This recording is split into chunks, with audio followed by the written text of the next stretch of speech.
दोस्तों, ये है ढाका शहर। नेपाल से निकलने वाली नदी बूढ़ी गंगा के किनारे पर बसा बांग्लादेश का एक इम्पोर्टेंट शहर। ये शहर बांग्लादेश की राजधानी होने के साथ साथ सबसे महत्वपूर्ण इंडस्ट्रियल हब और एडमिनिस्ट्रेशन सेंटर है। आज की वीडियो में शहर के इतिहास से लेकर वर्तमान में ये शहर किस मुकाम पर खड़ा है, इसकी चर्चा करेंगे।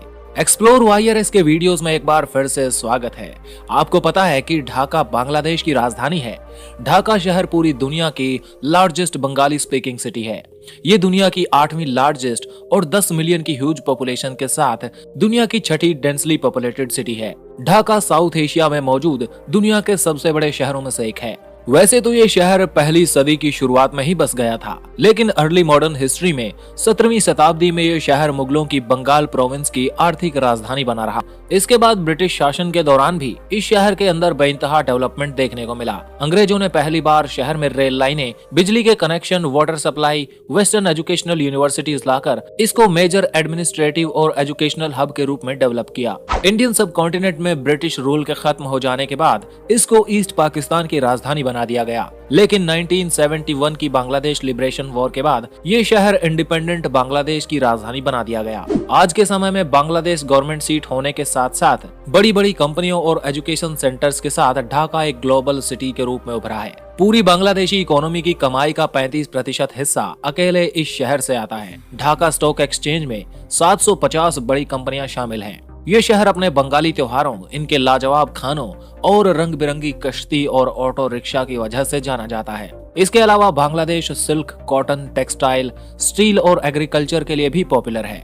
आइए अब जानते हैं ढाका के बारे में कुछ ऐसे फैक्ट्स जो इसे दुनिया की दूसरी सिटीज से अलग बनाते हैं। इस शहर का यातायात 4 लाख ऑटो रिक्शा और बाइक साइकिल रिक्शा पर टिका हुआ है, जिसकी वजह से इसको दुनिया की रिक्शा कैपिटल कहा जाता है। ढाका को दुनिया की ट्रैफिक जैम सिटी भी कहा जाता है। 2011 की सरकारी रिपोर्ट के अकॉर्डिंग यहाँ हर रोज 7 घंटे जाम लगा रहता है। ढाका के लोग क्रिकेट के पुजारी माने जाते हैं। ढाका शहर में ही नेशनल लेवल का स्टेडियम मौजूद है और बांग्लादेश की टीम में खेलने वाले खिलाड़ी ढाका में ही रहते हैं।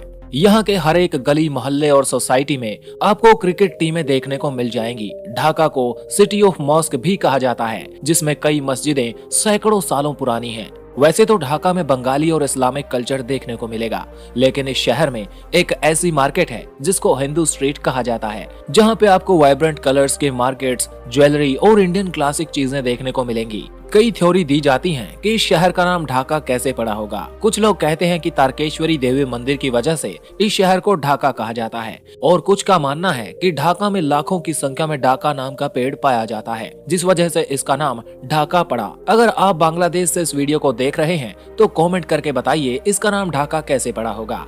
अब बात करते हैं ढाका में घूमने की जगहों के बारे में। लाल बाग फोर्ट 17वीं शताब्दी में बनाया गया। इसको मुगल सूबेदार आजम शाह द्वारा साल 1678 में बनाना शुरू किया गया। इसके आसपास आप इस शहर का लोकल फूड ट्राई कर सकते हैं। ये किला ओल्ड ढाका सिटी की मेजर अट्रैक्शंस में से एक है।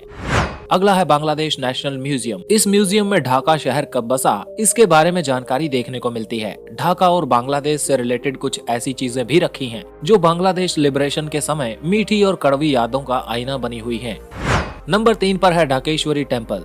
हिंदू धर्म और इसकी संस्कृति भारतीय उपमहाद्वीप की सबसे पुरानी संस्कृतियों में से एक है। इस शहर का ढाकेश्वरी टेम्पल इसलिए खास है क्योंकि बंगालियों का सबसे मशहूर त्योहार दुर्गा पूजा को यहाँ धूमधाम से मनाया जाता है। इस मंदिर को देखने भारत और म्यांमार से काफी लोग आते हैं। आज की वीडियो में इतना ही। अगर वीडियो पसंद आया तो लाइक कीजिए और इस चैनल को सब्सक्राइब कीजिए ताकि ऐसे ही वीडियोस आपको मिलते रहें।